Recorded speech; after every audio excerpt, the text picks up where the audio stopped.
Olá, fala comigo.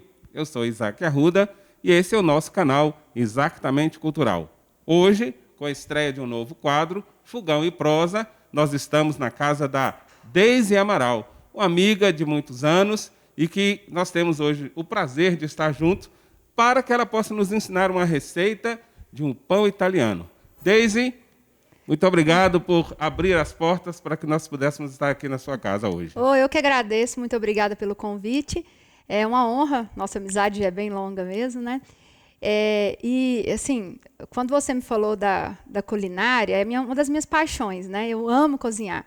Eu até esses dias estava fazendo um trabalho de escola com meu filho e a pergunta do trabalho era: qual que era a sua brincadeira preferida na infância? Eu falei: cozinhadinha. Ele foi escrever e falou assim: mãe, não existe essa palavra cozinhadinha. Eu vou colocar aqui, a minha mãe gostava de brincar de cozinhar. Eu falei: não, coloca cozinhadinha, que era o nome da brincadeira. E essa paixão começou lá com uns 4, 5 anos de idade e está até hoje. Então, assim, é uma paixão comer, né, e cozinhar. E trocar essas experiências. Assim, todas as vezes que eu viajo para algum lugar, por menor que seja, por mais simples que seja, ou um país diferente, eu gosto de sentir o sabor daquele lugar, porque essa cultura é muito forte, né, nos alimentos.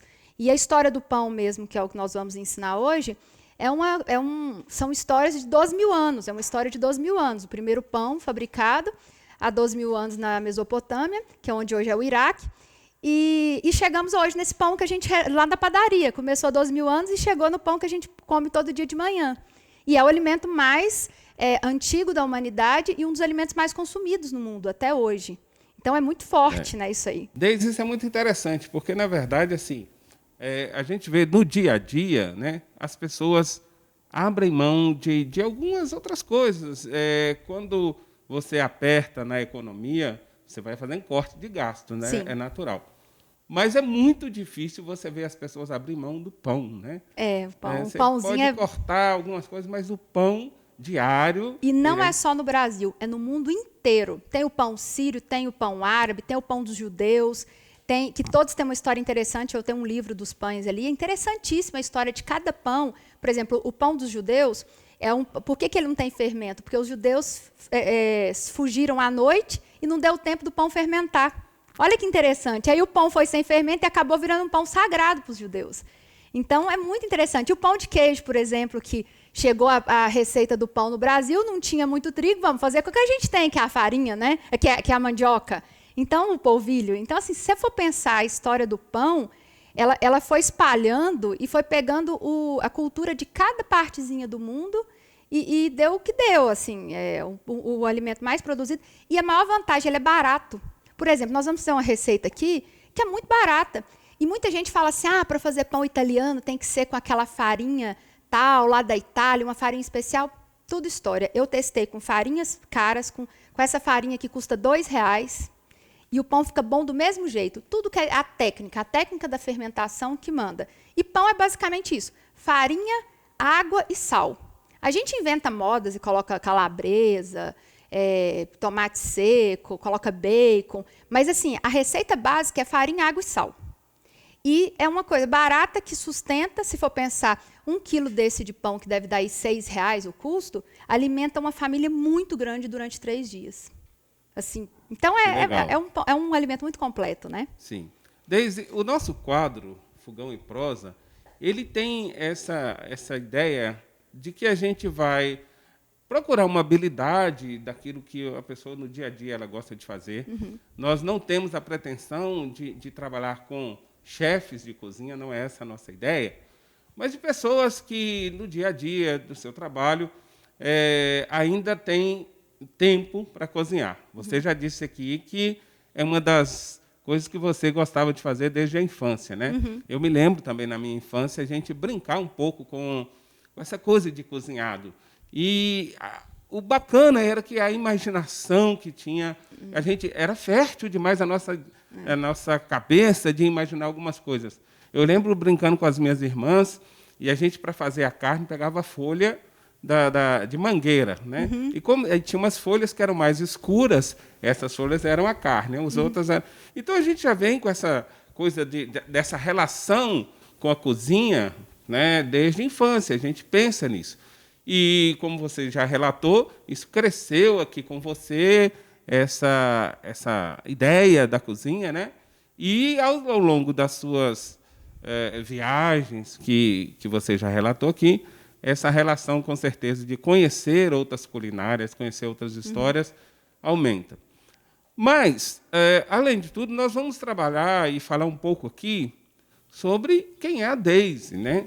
Porque, na verdade, a Deise é um pouco de tudo. Ela é empresária, ela é advogada, né? Ela é mãe, ela é...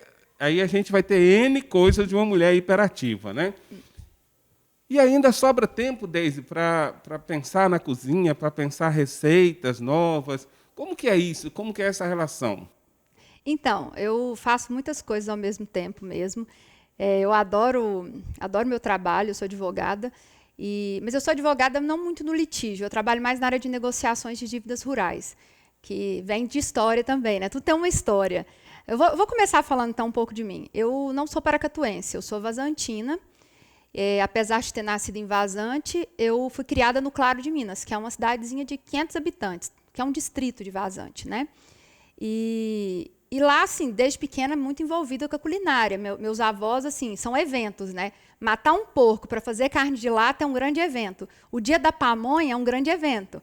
Sábado é o dia de fazer biscoito, pão de queijo, para comer durante a semana. Então, sempre está muito envolvida com a culinária. Eu fui criada nessa cidadezinha muito pequena, até os 10 anos, e sempre envolvida, assim, os eventos da igreja. Minha avó é muito católica, meus avós são muito católicos, e eles faziam parte da São Vicente de Paulo, e aí, então sempre tinha muitos eventos, e tudo sempre fazendo muita comida, juntava as mulheres para fazer muitas comidas, né?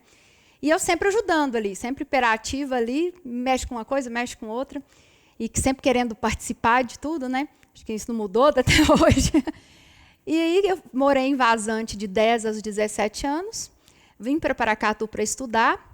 Aqui eu tive a felicidade de fazer faculdade de Direito, graças aos meus avós que pagaram para mim, que a gente não tinha condição de estudar. Meus avós acreditaram, assim, meu avô falou, não, você vai formar. É um sonho de ver meus netos formando.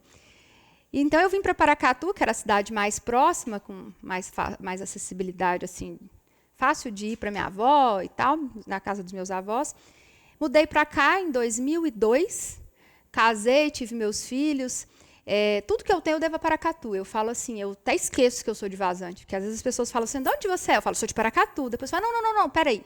Eu sou de Paracatu, mas eu também sou de Vazante. Eu nasci em Vazante, porque eu tenho uma gratidão muito grande por essa terra. Meus amigos, eu tenho mães espalhadas, eu tive várias mães que me adotaram aqui, né? A gente brinca que eu tenho... Ela fala que é minha mãe preta, eu falo minha mãe negra, né? Ela fala assim, eu sou a mãe preta da Deise, que é a Ione. Eu tenho uma mãe japonesa, que é a Sônia. Eu tenho uma mãe bem mineira, bem paracatuense, que é a Irene, lá da Pão de Queijaria. E fiz vários irmãos e irmãs aqui. Então, assim, eu sou muito grata por essa terra. E a questão da parte do trabalho, eu formei no Atenas, em 2007, e comecei a advogar, e uma vida muito difícil de advogar, né? Que você começa, eu não tinha nenhuma especialização, tinha que achar uma área para eu trabalhar. E como eu cresci vendo problemas de dívidas rurais na minha família, meus avós, que eram avalistas daquelas dívidas rurais, pegavam dinheiro para plantar e não conseguiam plantar, plantava, não colhia e ficava enrolando essas dívidas 20, 30 anos. E meu ex-marido também tinha problema com dívidas rurais, eu acabei sendo obrigada a estudar essa área. E quando eu fui estudando essa área melhor, eu descobri que era uma área muito promissora, porque os advogados que trabalham nessa área não estão no campo, eles estão nos grandes centros. Eles estão em São Paulo, Brasília, Curitiba, e não tinha advogado na roça, né, que a gente fala, que é no campo, que entende dessa área. E o produtor rural ele ficava muito perdido, porque vinha aqueles advogados e falava aquele monte de palavra bonita, todos engravatados. O produtor rural... Uma linguagem muito técnica, né? Isso, o homem muito simples, o homem da roça. E aqueles advogados explicavam, eles fingiam que entendiam e falavam, acho que vai dar certo. Eu só entendi a parte que eu tenho que pagar tanto para ele. E aí eu entrei com essa simplicidade, com esse jeito bem mineira, porque eu acho que eu nunca consegui falar tão bonito assim como os advogados, os colegas falam. Esse jeitão assim, trem, uai, nós, né? Nós, né? Não é nem nós. E eu fui conseguindo explicar para os meus clientes como que funcionavam essas dívidas rurais. Então, eu ia estudando, fui para vários lugares, fui várias vezes para São Paulo, para Curitiba para fazer cursos, Londrina também, consegui alguns parceiros muito bons durante esse trajeto aí, e aprendi muito sobre dívida rural, sobre o crédito rural, né? Que é uma área bem específica do direito e quase a gente nunca estuda na faculdade. A gente estuda muito pouquinho. A gente só tem uma leve noção do que é o crédito rural. Então, eu comecei a estudar sobre isso para aplicar nos problemas da família, tanto do meu ex-marido quanto dos meus avós e tios, e apaixonei por essa área, porque eu acho que eu consigo juntar duas coisas nessa área. Eu consigo fazer o meu trabalho, ganhar o dinheiro e ajudar as pessoas, porque só quem já teve dívida sabe o que é dormir com esse monstro nas costas. Você tem uma fazenda, ter milhões de dívidas, geralmente a fazenda vale 10 e nós temos 100 milhões de dívidas, e a pessoa, tipo assim, ela fica sem esperança, né? Então, eu comecei a trabalhar nisso aí, foi muito gratificante. Eu acho que eu devo muito aos produtores rurais, que confiaram em mim. Consegui resolver os problemas da família. Então, foi a primeira vitória, né? Conseguimos negociar essas dívidas, quitar, limpar os problemas. Que eu acho que meu avô dormiu tranquilo depois de acho que bem uns 40 anos. Dormi sem dívida. Eu lembro que meu avô perguntou para mim assim, mas você tem certeza que eu não tenho nada? Não tem perigo mais de oficial de justiça vir aqui em casa e tomar a nossa casa? Eu falei, não tem perigo, vô, está tudo limpo. Que beleza. Então, foi muito gratificante E isso aí. de onde vem essa questão de empreender? Aí você falou um pouco da sua vida como advogada, do seu trabalho aí. E como que essa Deise se torna empreendedora depois? Então, eu tenho paixão por história. A minha paixão, assim, tanto é que as pessoas falam assim, nossa, você viaja tanto e você nunca foi para os Estados Unidos? Eu falo, não, é porque eu sou louca com a história da Europa. Eu sou doida com história antiga mesmo, né? Aquela Sim. de 3.000 anos, 5.000 anos. Então, do Egito, eu estou louca para ir para o Egito. Então, assim, como eu gosto muito de história e eu sou apaixonada pelo Centro Histórico de Paracatu, então eu tinha um sonho de comprar uma casa antiga. Eu falava, eu ainda vou comprar uma casa antiga. Eu lembro como se fosse hoje, o primeiro dia que eu pisei em Paracatu. A primeira casa que eu vi em Paracatu, que eu me apaixonei, é uma perto da Câmara. Eu lembro que, como se fosse hoje, ela tinha um cristal bem grande nela, lá onde tem a cachaçaria. Sim, tem uma cachaçaria. sei. Eu lembro que eu fiquei meio perdida ali, tentando saber onde que eu estava. Eu olhei aquela casa e falei, que coisa mais linda. Foi a primeira casa antiga que eu vi. Eu tinha 17 anos, nunca nem tinha saído lá de Vazante. O máximo que a gente ia era em Patos, né? A nossa viagem era em Patos. Então, eu acho que foi a primeira casa antiga assim, que eu vi, eu enchi os olhos e falei assim, eu ainda vou comprar uma casa antiga dessa. Eu vim com a cara e a coragem para os primeiros dias de aula, vi aquela casa e falei, eu vou comprar uma casa antiga dessa. E apaixonada com a história da cidade, com a história da mulata fidalga. Então, aquilo ali tudo me deixava doida. Eu falei, ainda vou comprar uma casa antiga. Então, foi a primeira ideia, foi essa, assim, o primeiro dinheiro que eu consegui ganhar na advocacia. Antes até de construir minha própria casa, eu falei, eu vou comprar um casarão antigo. Então, começou essa paixão, comprar casas antigas, restaurar e transformar elas em comércio. Porque, assim, voltar à atividade da casa. Igual, por exemplo, eu comprei uma casa lá que era muito antiga e ela era um lugar morto. Então, dá muita satisfação você pegar algo que ninguém dá valor, que está ali jogado, às vezes bem deteriorada, você fazer aquela restauração e hoje você vê vários comércios lá. Quando eu passo ali, vejo vários comércios nesse imóvel que eu restaurei, dá uma satisfação de ver a Rua Goiás voltando. Eu fiz uma pequena parcela, né? Várias pessoas acreditaram no retorno da Rua Goiás, principalmente a Irene, da Pão de Queijaria, o Cássio, que já foi embora, mas do Sushi Med, Dona Arminda, que restaurou os imóveis dela ali da Rua Goiás. Então, assim, depois veio o Humberto, né, da Jovem Lá, que construiu, junto com o pai dele, aquele imóvel que hoje é a Pão de Queijaria. Então, são pessoas que estão acreditando no retorno da Rua Goiás, da valorização dos imóveis históricos. E eu acho que precisa disso. Os investidores precisam, não são todos que são apaixonados com imóveis históricos, mas eles têm que entender que tem paixão e tem valor também agregado. Porque hoje a Rua Goiás, eu comprei imóveis valores bem baixos, e que hoje, devido a volta da Rua Goiás, os imóveis são bem melhores de preço. Então, eu sempre gosto de juntar paixão com ganhar dinheiro, porque também só viver de paixão não dá, né? Isso é importante. Eu tenho que fazer aqui um registro, porque essa mulher foi a responsável por, depois de mais de 25 anos, eu voltar para Aracatu, né? Muita gente fala disso, mas quem me fez voltar para Aracatu está aqui, foi Deise. Eu acho que foi uma coisa boa que eu fiz, viu? E eu tenho gratidão por você, Deise, por voltar e poder experimentar algumas outras coisas em outras áreas. Cresci também bastante.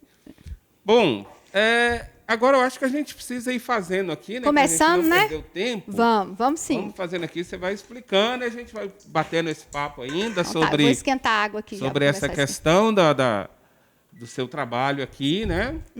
E vamos explicando aqui para a gente como é que é essa ideia, né? E como é que você faz isso. Então, vamos lá. Eu testei várias farinhas. Então, eu dei muito certo com essas duas farinhas, que são a Lunária e a Buriti, que são farinhas baratas e que deu super certo. Farinhas brasileiras, um preço muito acessível e que funcionou muito bem para o pão italiano. Eu testei várias. Eu e Irene, a paixão do pão italiano começou... só para fazer um parêntese aqui. Eu viajei para a Itália, eu tinha um sonho de infância mesmo. Primeira vez que eu vi uma música italiana, eu fiquei apaixonada com aquela música italiana, parece que tocou minha alma. Eu brinco, a minha alma é italiana. E eu tinha um sonho de ir para a Itália assistir o show do Andrea Bocelli. Lá eu fui, em 2015. E quando a gente chegou lá, era interessante que todo restaurante que você chega, eles já colocam um pão e é de graça. Eles colocam um azeite e um pão, até você fazer o pedido. E aí, eu comi aquele pão, eu falei, gente, que pão gostoso é esse? Não precisa de nada, não precisa de presunto, não precisa de nada. Você só passa no azeite e vai comer, é muito saboroso. Eu falei, eu ainda vou aprender a fazer esse pão.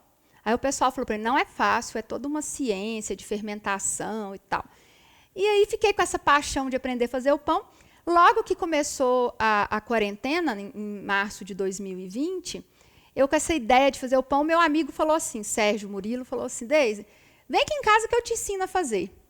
Ele me ensinou ali, eu peguei mais ou menos a receita, e falei, não, mas eu vou aprofundar nesse negócio. No outro dia, chamei minha amiga Irene, lá da Pão de Queijaria, e falei, Irene, vamos aprender a fazer pão italiano?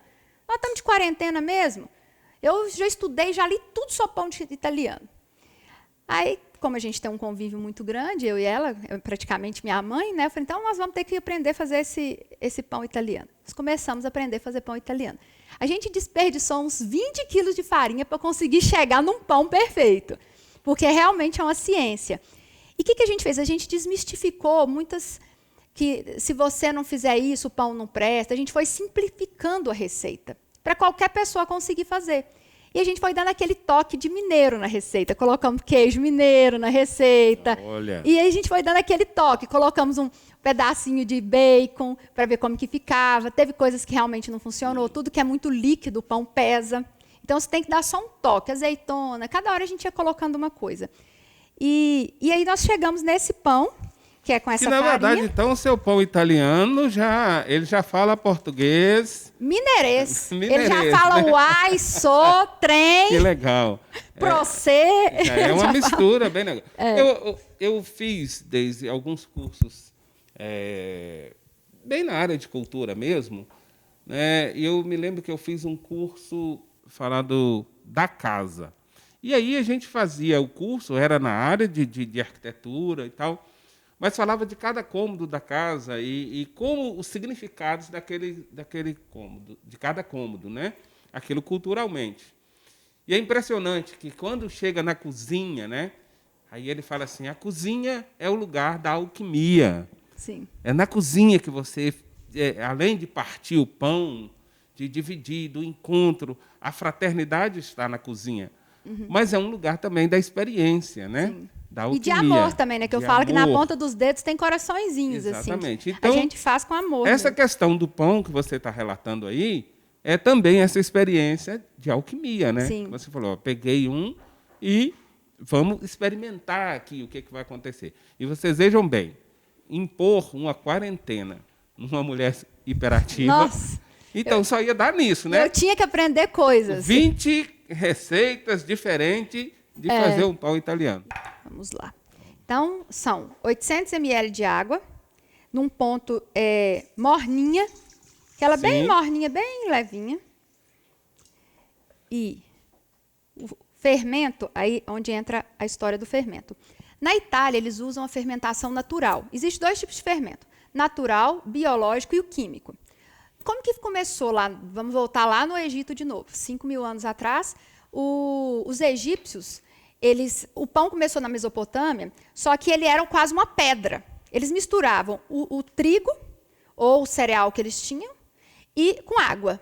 E eles socavam aquilo ali. Você pensa tanto que o povo deve ser difícil comer aquilo ali. Socavam na pedra os cereais, misturavam com água e levavam numa outra pedra com carvão para assar. Com um pedaço de madeira, colocavam fogo para assar. Ele virava uma pedra mesmo. Na hora de comer, você tinha que quebrar, colocar na água para conseguir comer. Isso ficaram muitos 1000 anos comendo pão desse jeito.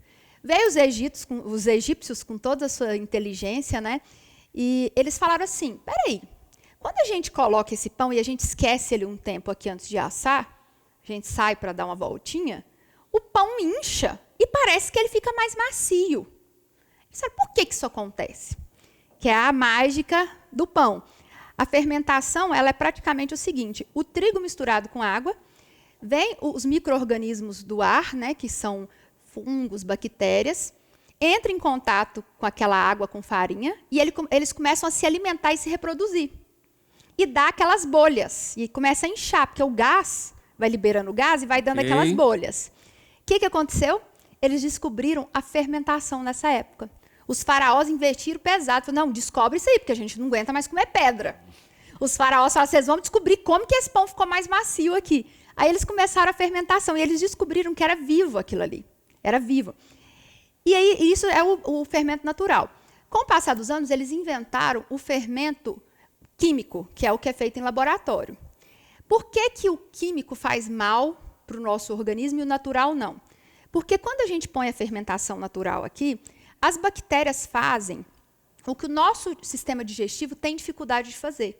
Por isso que você vai lá na Itália, aquelas mulheres comem pão e pizza o dia inteiro, tudo magrinha, gente. Não engorda? Não engorda, o povo comendo pizza e pão 24 horas por dia, porque eles só comem isso quase, né? Massa, que o pão, a pizza e macarrão. E a gente fica aqui, eu fico revoltada, ficava, gente, por que esse pessoal não engorda, né? Aí eles explicaram isso, porque quando a gente come um pão químico, com fermento químico, ele pesa no estômago. E o nosso organismo não consegue muito quebrar o glúten. Ela tem muita dificuldade, o intestino fica ali, aquele pão vai ficando duro. Agora, quando você faz a fermentação natural, a bactéria faz tudo para você. As bactérias vão ali reproduzindo e vão quebrando aquele glúten. Então, ela resolve tudo, ela faz 90% do serviço para você. Você pode comer o pão e ficar tranquilo, não pesa. Sem contar que ele dá um azedinho diferenciado, ela fica gostosa, o sabor fica muito, muito gostoso. E as bactérias, elas criam uma crosta no pão, que vocês vão ver, que impede de sair a umidade do pão. Então, ele dura muito mais tempo. Eles descobriram com essa receita que o pão ficava muito mais tempo. Só que não foram os egípcios que melhoraram, não. Os egípcios criaram a fermentação, os gregos melhoraram muito bem essa receita, criaram esse pão maravilhoso, deu sabor ao pão. Ele parou de ser só um mata-fome e virou algo saboroso. E os italianos invadiram a Grécia. Quando eles tomaram a Grécia, os soldados descobriram que o pão era muito gostoso, que eles estavam comendo pedra na Itália e os gregos já estavam comendo pão fermentado. O que os italianos fizeram? Prenderam os soldados, os padeiros gregos, levaram para a Itália e falaram, vocês vão ensinar nós a fazer pão. Aí os padeiros gregos foram para a Itália ensinar os italianos a fazer pão. E foi interessante que o governo italiano criou grandes padarias comunitárias, fornos, porque não tinha como a pessoa ter um forno, porque era feito na panela de ferro, um dos segredos do pão é esse, é a panela de ferro ou na pedra, e os italianos falaram assim, não, nós vamos aprender a fazer isso aqui. E os soldados gregos, os padeiros gregos, eram escravos que tinham que ensinar os italianos a fazer pão, que surgiu essa receita. Então, essa receita é de muito mais de 3.000 anos. Se você for fazer o pão com a fermentação totalmente natural, você tem que ficar cultivando o fermento na geladeira. Só que isso daria muito trabalho para ensinar. Demoraria 7 dias e tal. Então, o que a gente faz? A gente pega uma esquinha desse fermento biológico, não é químico, que é esse aqui, que acha em qualquer supermercado, inclusive tem uns envelopinhos menores. Você pega uma esquinha... Mas como você faz muito pão, né? Isso aí já vai dar consome rapidinho. Então, assim, você pega só uma esquinha, que é só meia colher mesmo. Sim. só para começar a fermentação. É para dar aquele impulso. É aquela bactériazinha que você joga para não ficar esperando 7 dias. Certo. Então, nós vamos adiantar aqui. Então, nós vamos colocar meia colher do fermento, que é esse granuladinho, e 2 colheres de açúcar, porque o açúcar vai ajudar as bactérias a se reproduzir. É um alimento, o açúcar ajuda bastante as bactérias. Então, nós vamos dissolver aqui essa farinha, esse fermento com a água morna, né? Sim. Com açúcar. Nem precisa colocar a mão na massa. Uma coisa muito boa do pão italiano, quando você pega o jeito, ele é muito rápido de fazer. Você só tem que ter paciência de esperar a fermentação mesmo. Colocou o fermento, a água morna, nós vamos colocar a farinha de trigo. 1 quilo de trigo, né? Depois a gente escreve melhor essa receita, né? Então, é mexer aqui, ó. Não precisa sovar. O pão italiano, ele tem essa vantagem, ele não precisa sovar, então ele não é cansativo de fazer. Então, você só tem que... eles chamam de desfazer o trigo, né? Que é hidratar ele aqui com água. Então, a receita é 800 ml de água. Porém, se ficar muito seco a massa, você pode colocar um pouquinho mais, porque dependendo do trigo, ele é um pouquinho mais seco mesmo. Então, é de 800 a 900 ml de água. Então, esse aqui nós vamos ter que colocar um pouquinho mais. E tudo depende, né? Porque é uma coisa que eu ia falar aquela hora, esqueci. A bactéria que tem na Itália e os fungos são diferentes do que tem no Brasil. É então, outra verdade, a né? gente nunca vai conseguir fazer o pão idêntico ao italiano. E do mesmo jeito que a França não consegue fazer o pão idêntico com o da Itália. E cada lugar do mundo vai ter os seus micro-organismos diferentes, né? As suas particularidades, na verdade. Isso né, acontece muito com queijo, né? Eu tenho alguns clientes na Serra da Canastra e eles produzem aquele queijo da canastra. Lá é o queijo de lá, porque é o fungo, a bactéria que tem lá na canastra. Então, não adianta a gente querer aqui em Paracatu, nós temos que fazer o queijo de Paracatu. Então, isso. Porque é a alquimia também. Então, olha para você ver, ela vai ficar uma massa, não precisa, nesse primeiro momento, colocar a mão na massa, você pode pôr só a colher mesmo. Sim. Só isso aqui, ó. Só misturar, não deixar nem um pouquinho de trigo sem hidratar, né?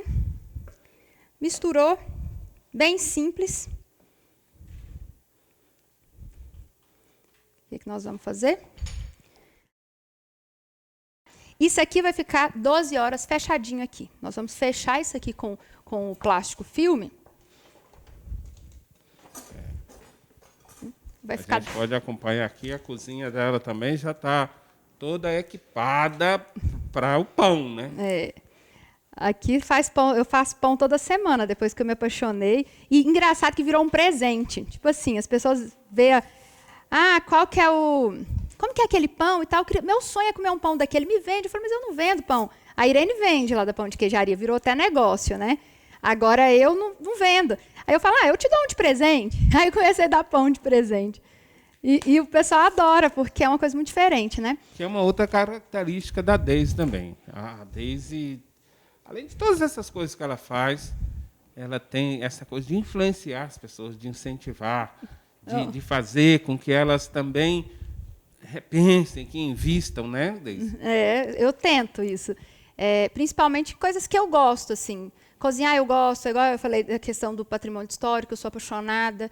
Então, eu gosto de falar, gente, vamos lá, vamos empolgar, vamos fazer esse país ir para frente. Acho que esse é o nosso papel, né? A gente não nasce aqui por acaso, a gente nasce para movimentar. Até a bactéria, até o fungo tem seu papel, então nós também temos que ter, né? Então, aí a gente coloca aqui, tampamos aqui 12 horas. 12 horas fechadinho. Geralmente eu faço à noite, para assar no dia de manhã, ou se eu quero receber alguém à noite, eu faço de manhãzinha, 12 horas fechadinho, para deixar a mágica acontecer. Ok.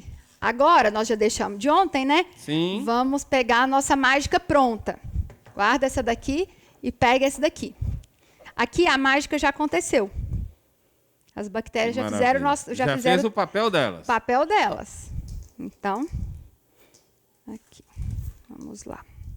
Eu tiro aqui. Você pode sentir que o aroma é bem azedinho. Aí vamos começar a fazer o pão. Vou pegar colocar aqui. Aqui é essa massa que já passou por todo aquele processo, né? 12 horas. A única coisa que eu fiz foi tampar ele, agora eu retirei o plástico. Sim. 12 horas de fermentação. Agora nós vamos colocar uma farinha na bancada. Ah, eu não tenho bancada. Pode ser na mesa. Se não, na pior das vezes. Tábua. Numa tábua, é. Aqui eu gosto de fazer bagunça, então eu uso a bancada mesmo e taco farinha, sem dó. É interessante. Você estava falando sobre o queijo da canastra, e esse queijo foi premiado, né, a nível internacional.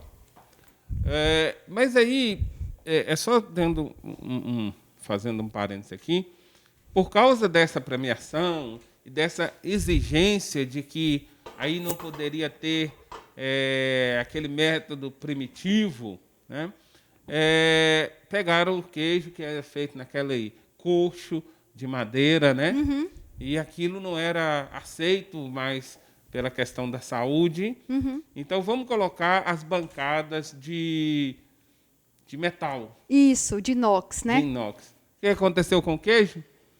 Perde o sabor. Perdeu o sabor e a fermentação, a cura mudou totalmente, né? Exatamente. Gente, eu não falei para vocês, mas é o seguinte: o sal, ele pode ser colocado na hora que você põe o trigo ou na hora de abrir a massa. É uma escolha. Sim. Esse aqui eu coloquei o sal antes. Mas nesse que a gente fez agora, você pode escolher. Tem gente que fala, eu nem quero colocar sal. Eu quero fazer ele neutro para poder comer com uma geleia. Pode também. Esse que a gente está fazendo é um mais salgadinho para poder comer com um azeite, para tomar um vinho, para fazer um sanduíche, fazer uma brusqueta. Mas então você depende. Se você quiser colocar o sal aqui, você vai misturar esse sal aqui nessa farinha antes de virar. Então eu jogo um pouquinho de sal. É mais ou menos uma colher de sal. Sim. Tudo a gosto, porque tem gente, igual eu te falei, tem gente que prefere ele neutro, sem sal, só para poder comer com geleia. Pode também. Então agora eu tenho uns apetrechozinhos aqui para fazer o pão, mas eu acho bem interessante mostrar isso aqui, ó. A liga que o pão dá. Olha isso. Isso aqui tudo são as bactérias que fez. E ela fica igualzinho um chiclete. A massa fica assim bem elástica. E aí você já arrumou os aparatos para tirar daí, porque como ele acaba grudando um pouco na... Isso, mas pode fazer com a colher também. Porque eu já estou fazendo tanto pão que eu tive que comprar esses negocinhos aqui para poder ajudar. Senão... Conhecendo você, eu acho que esse pão ainda vai virar negócio. Ai, meu Deus, esses dias eu estava brincando com a minha amiga. Ela falou assim, monta uma padaria. Olha que interessante. Você jogou a massa aqui, você não vai ficar sovando ela, não. Você tem que tratar ela com muito carinho. Senão você mata todo o trabalho que foi feito pelas bactérias aqui, o gás que está aqui no meio, que dá aquelas bolhas, você só vai dobrar. A dobra é isso aqui, ó. Você dobra. Se você sentir que está grudando muito na mão, é só molhar a mão. Dobrou, vai fazendo isso aqui, ó. Aí vai pegando essa farinha aqui e vai trazendo para ele, tá vendo? Pode olhar, a massa, ela é muito leve, porque ela é bem oquinha, né? Então, ela é muito leve. Então, geralmente, o que a gente faz? Faz a primeira dobra, espera uns 20 minutos e faz depois a próxima dobra. Só que, assim, isso influencia porque ele dá mais bolhas. Como a gente está gravando aqui, eu já vou fazer a próxima dobra. A próxima dobra, eu já faço para fazer o pão. Se eu quiser fazer um pão muito grande, eu faço da massa cheia. Quer fazer pães menores? Eu prefiro fazer 2, geralmente. Eu parto a massa no meio. Vocês vão ver o que eu estou falando das bolhas. Olha como ela é elástica, leve. Então, eu separo aqui. Ó as bolinhas saindo, ó. É cheio de bolha, Sim. Tá vendo? Ó? Isso aqui é o gás. Quer dizer que as bactérias trabalharam bonitinho. Vou fazer de novo uma dobra. Então, eu faço vários testes. Eu faço ele com alecrim, fica maravilhoso. Aí, você vai fazendo essas dobras. Vai deixando ele mais redondinho, né?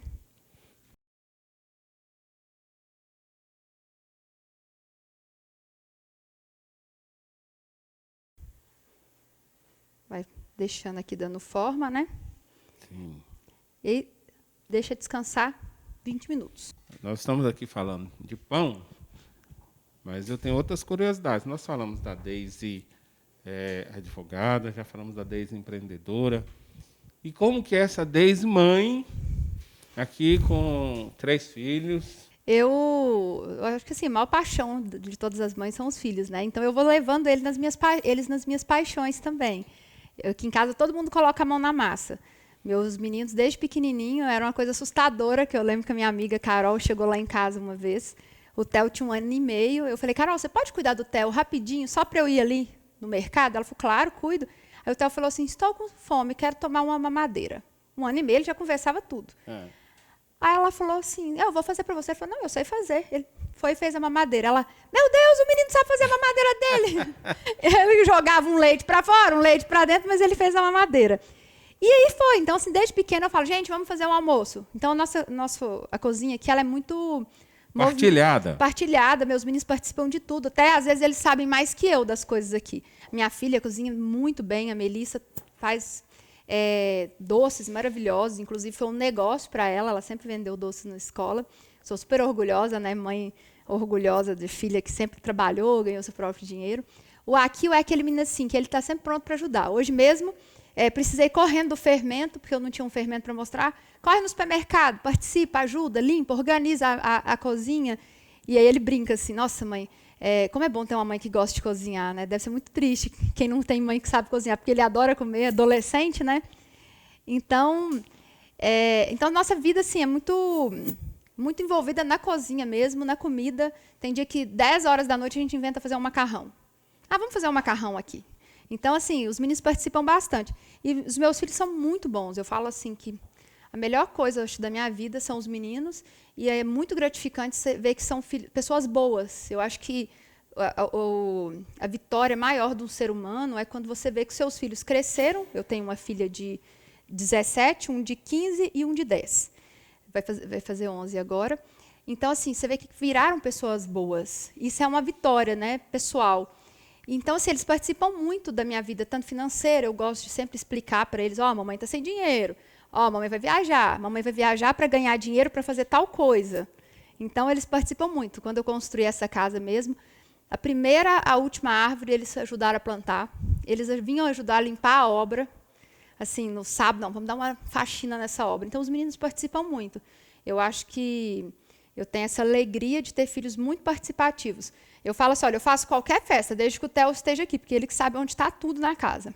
E essa relação, Deise, é muito legal, né? Você poder ter os seus filhos te acompanhando, participando, né? Não é peso para você, e é isso que eu estava te falando. Porque tanto trabalho, tanta coisa que você está fazendo, e eles estão aí participando e levando a coisa também junto com você, entendendo. Então, nessa questão da cozinha... também todo mundo participa, e hoje eu falo, os meninos que cuidam de mim. Eu acho assim, o dia que eles vão para a casa do meu ex-marido, eu falo assim, nossa, que falta que os meninos fazem, parece que eu estou perdida, eu não sei fazer nada. Eles que cuidam de mim hoje, assim, eles são tão independentes e eles são tão maduros, assim, que eles que cuidam. Não é peso. Tem pessoas que falam assim, esse final de semana eu tenho que ficar com meus filhos. Eu falo, não, para mim é ruim o final de semana que eu não tenho eles. Tá certo. O final de semana que eu tenho que dividir lá com o pai, com a madrasta. Fica todo mundo brigando por causa dos meninos. O Theo também já faz essa questão do pão aí? Como é que faz, ele tá? Né, Theo? O Theo já ajudou bastante. Ele sabe quase. O Theo tá ali no cantinho dele, gente, mas cara sabe tudo. Agora vamos começar vamos lá. A montar então o pão? você já cortou então, agora nós vamos montar. Já fez as dobras. Já fiz as dobras, agora a gente vai montar. Nós vamos fazer um pão tradicional. Sim. E vamos fazer um recheado de tomate seco, manjericão e queijo Minas. Meu curado. Deus. Então, a essa hora, a barriga já está aqui, sabe, gente? Pensando no resultado, vai ficar bom. No final da coisa. A história é o seguinte, você vai abrir aqui. O segredo é abrir para rechear, porque nas primeiras vezes a gente não sabia, então a gente não sabia fazer bem isso aqui, às vezes não ficou tão bom, mas é assim. Abre o pão. Eu compro o tomate seco pronto, lá da Irene, mas lá na Pão de Queijaria vende. Mas se quiser fazer, tem várias receitas na internet, é muito fácil de fazer. É assar mesmo o tomate. Como, assim, às vezes dá um pouco de trabalho, a gente está envolvido com outras coisas, eu prefiro ir lá comprar mesmo. Mas se quiser fazer, dá também. Tira alguma casquinha que ficar. Aqui. Espalho o... Na verdade, o que eu estou vendo é que a Irene, além de ser uma mãe, é uma parceira também. Não, nas suas Suas maluquices, né? Não, tudo aqui a gente inventa junto. Irene, ela adora fazer móveis, né?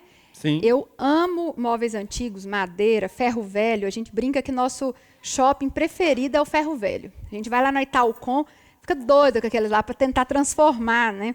E a Irene é uma artista. Eu acho assim que em Paracatu hoje é uma das maiores artistas de Paracatu. Assim. Verdade. Por falar nisso, vou dar um recadinho aqui. Irene, você me aguarde, hein? Você está na minha lista e daqui a pouco nós vamos chegar até a sua casa também. Nossa, a Irene cozinha muito bem, viu, gente?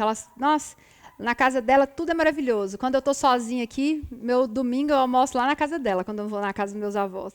Aí vem o tchan mineiro, né? Vamos dar uma mineirada nisso aqui. Joguei tomate seco, coloquei bastante manjericão sem miséria, porque é gostoso muito, e faz bem para a saúde, né? Manjericão fresco. E aí joga aqui um pouquinho do queijo mineiro, aqui, ó, bem curadinho o queijo.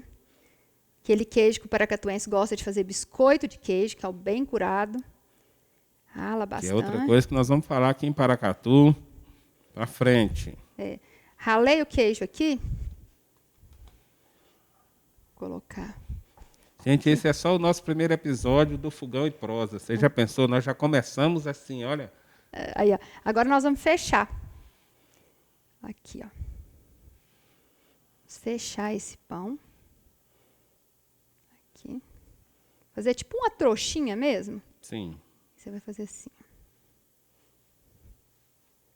Aqui. Aí você vai... Desde isso tem forma ou você pode criar a forma que você quiser? Ainda A tem forma que você quiser. E o legal, sabe o que é?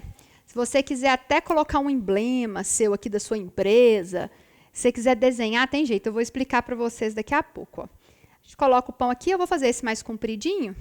Depende muito da panela, porque um dos segredos do pão italiano é porque ele é assado dentro da panela de ferro. Ainda tem isso, gente. É muito segredo. E esse pão aqui, um dado interessante, é porque as pessoas falam assim, e lá na Itália, como que eles chamam? Lá na Itália não é pão italiano, gente. É gente aqui do Brasil que chama de pão italiano. Lá na Itália é pane. E essa é a receita caseira, do pão caseiro mesmo, que as nonas lá fazem para tomar café, para comer à noite, porque eles comem pão em tudo. Café da manhã, almoço e janta. Não tem esse horário para comer pão, não. Eles comem com a comida, assim. Então, esse nós vamos fazer mais compridinho, porque eu tenho uma panela comprida, e esse a gente vai fazer ele redondinho, que é uma panela mais arredondada. Vamos fazer a última dobra desse aqui. Gente, uma coisa interessante é porque tem que estar com o forno bem quente. Então, desde que a gente começou, eu já deixei o forno no máximo aqui, esquentando. Porque o forno tem que estar bem quente. Dá a forma aqui, vou dar a forma redondinha nele. E vamos colocar na panela, para ele dar mais uma crescidinha. Essa panela aqui é uma panela de ferro fundido. Já tentei fazer na panela de alumínio, não funciona bem. Ele não dá aquela casca gostosa. Então, o legal é na panela de ferro ou na panela de pedra. Assim. E ele tem que ser tampado, porque ela tem que ficar bem fechada. A gente joga aqui uma farinha para ele não grudar no fundo. Tem gente que unta com óleo, coloca aquele papel alumínio. Eu não dei muito certo. Eu só dei certo, assim, as minhas experiências. Dentro das 20 lá que você fez. Eu preferi, acho que foi mais de 20, viu? Acho que eu já fiz mais de uns 200, não, 200 não, mas uns 60 pães eu devo ter feito, para chegar num pão bom. Então, você faz uma caminha de farinha para colocar o pão. O corte, você vai pegar uma gilete, como eu sempre cortava o dedo com a gilete, eu fiz um improviso aqui. Eu coloquei um cabinho para gilete, mas é assim, a gilete, aquela lâmina de barbear, né, antiga. Então, você vai pegar ele e vai fazer o corte. Você pode fazer agora, ou você pode fazer depois que ele der uma crescidinha ali. Sim. Eu já vou fazer agora para poder ver. Então, você pode fazer o desenho que você quiser. Eu vou fazer aqui imitando um trigozinho. Assim. Sim, que é a parte da criatividade, isso, né? Se você quiser fazer um H, né? Quiser fazer um I de Isaac aqui, pode fazer também. Então, fiz o corte no pão, vou colocar ele na panela, vou tampar, para ele dar mais uma crescidinha até a gente levar no forno. Aqui. Tampa esse, enquanto isso vamos fazer o outro, redondinho de uma outra panela. O que não falta aqui é panela. Panela de ferro. Isto. Saí catando as panelas da vovó, tudo. Quando começa a fazer o pão, as minhas amigas que eu ensinaram a fazer o pão, foram na casa dos avós e sequestraram as panelas de ferro, de pedra, tudo que tinha lá. Uma coisa importante que eu aprendi com a vovó também, né, com a minha amiga Grace, duas pessoas me ensinaram a colocar, passar, para ela não enferrujar, você passar óleo nela. Você guardar ela com óleo. Então, para evitar que ela enferruje. Porque no início ficava enferrujando, aquele trabalheira lá para poder. Então, coloca bastante farinha e vamos colocar o pão aqui dentro. Esse eu vou fazer só um riscozinho no meio dele, só para ele abrir aqui. Pronto. Vou fazer mais uns assim. Pronto. Então, agora é deixar o pão descansando aqui uns 10 minutinhos para a gente levar para o forno já. Fecha, tampa a panela. Uma coisa muito importante, ficar bem vedada a panela. Sim. Por que a panela de ferro? Por que fechado? Porque a receita verdadeira ela é assim. As padarias, hoje em dia, eles fazem eles sem esse processo. Eles colocam naqueles fornos de altas temperaturas e conseguem dar aquela craquelada no pão. Nós tentamos, mas assim, o gosto dele na panela é bem mais gostoso. Ele é diferente, assim, ele faz umas bolinhas, ele fica diferente. Então, a panela de ferro faz muita diferença no pão. Entendi. Na forma no final, né? No resultado, né? Isso. Na verdade, a gente tem os segredinhos que muitos Isso. aí profissionais não dão, né? Uhum. Por exemplo, isso é muito comum aqui em Paracatu, e a minha avó fazia isso. Você pergunta, vó, como é que faz pão de queijo? Ela fala assim, põe uma pitada de sal. Mas quanto que é uma pitada de sal? Na verdade, são aquelas particularidades. Por isso que as pessoas me pedem, eu acho que eu já recebi mais de 300 mensagens pedindo, me ensina a fazer o pão. Eu falei, olha, gente, o pão é só vendo fazer. Não tem como eu explicar isso aqui, esses detalhes, essa questão da fermentação, a questão da panela de ferro. São muitos detalhes que tem que ver. Eu acho que isso aí é compartilhar mesmo conhecimento, né? Essa troca.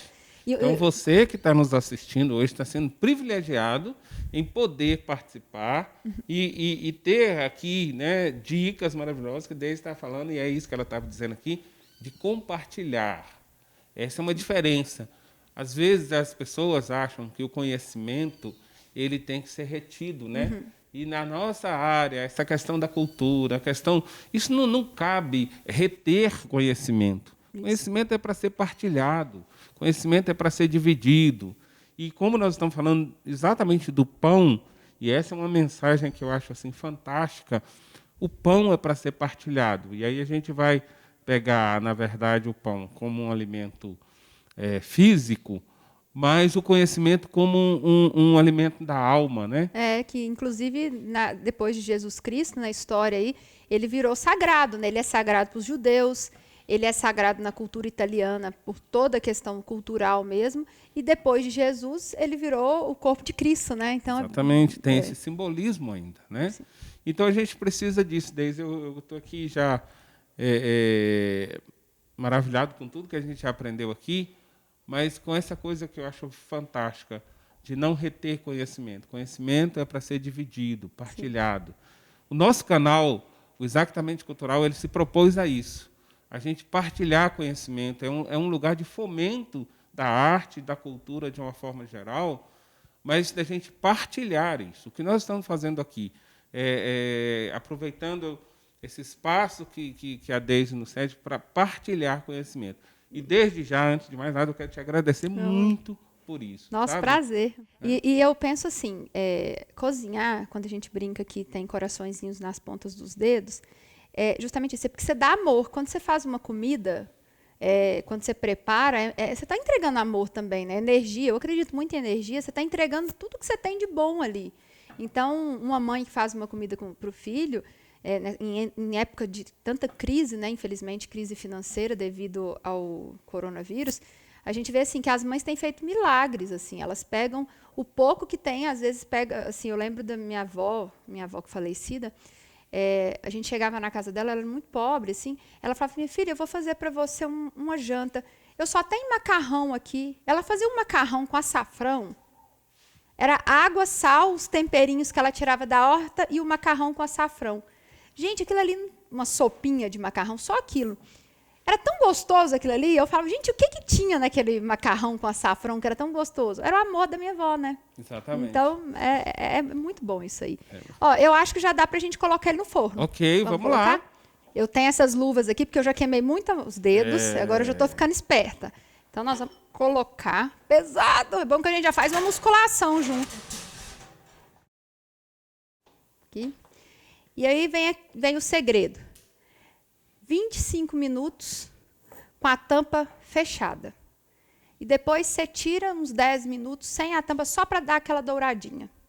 Então, vai ser mais ou menos isso. 25 minutos, mas você fica de olho, porque, de repente, o seu forno é muito forte, às vezes pode sair um pouquinho antes. No forno máximo de 230, 250 graus. Geralmente, eu coloquei aqui 240 graus, aqui, mas é o forno bem quente mesmo. Então, 25 minutos no forno máximo, com a panela tampada. Mas fala para a gente o seguinte, nesse processo todo, quanto tempo demora para você fazer isso aqui? Esse preparo desde o início, quando você começa, e que vai todo esse processo até ficar pronto? Vai mais ou menos assim. Ao todo, vai uns 16 horas. Sim. Só que, como a gente fica aí 12 horas sem fazer nada, né? Então, Sim. vamos falar assim, 30 minutos para poder fazer a massa, espera 12 horas. Passei para 13 horas, não tem problema. É uma média de 12 horas. Então, passou para 12, esperou 12 horas a fermentação acontecer.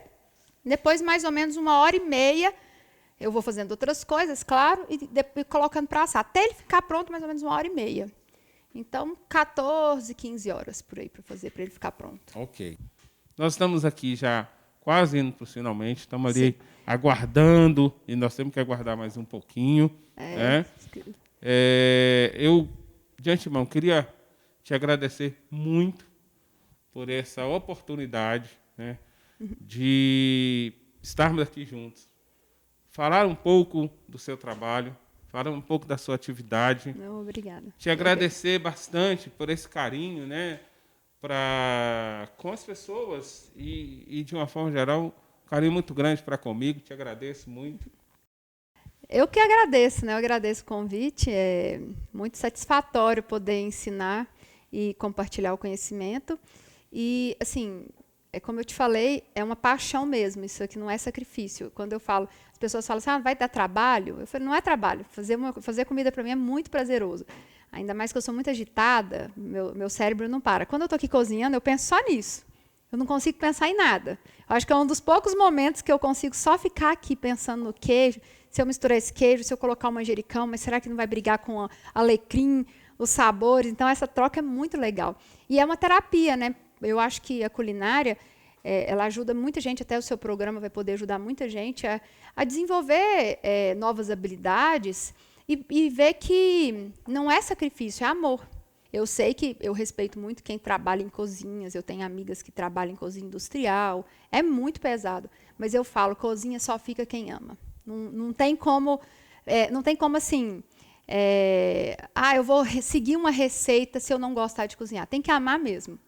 É muito bom mesmo. Acho que seu programa tem tudo para dar muito certo. Eu vou ser telespectadora. Que bom. Esse, então, é o nosso canal, Exatamente Cultural. Se você quiser saber mais, acesse exatamentecultural.com.br. Siga a gente lá. Esse nosso quadro que estreia hoje, Fogão e Prosa, vai estar disponível para você. Nós temos um pacto. Os nossos programas sempre vão ao ar dia 1º, 8, 15, 22 e 29. De cada mês, todo dia 1º é dia de estreia. Então, na sequência, nós temos dia 8, dia 15, dia 22 e dia 29. Sempre nessas datas. Cada mês nós vamos ter isso aí. Então, siga-nos. Siga-nos no exatamentecultural.com.br. Fica aqui o nosso abraço e até mais.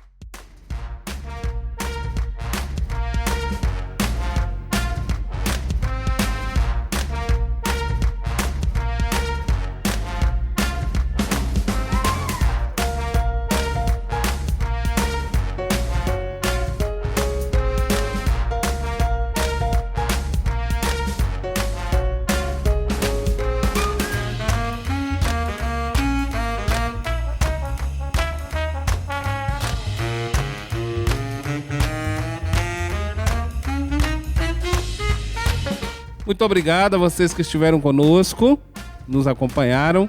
Daisy. Muito obrigada. Vamos experimentar, né, esse pão. Olha o barulhinho, gente. A casca bem sequinha. Olha o cheiro. Agora você tá sem máscara, não tem mais desculpa, Isaac. Olha esse pão recheado.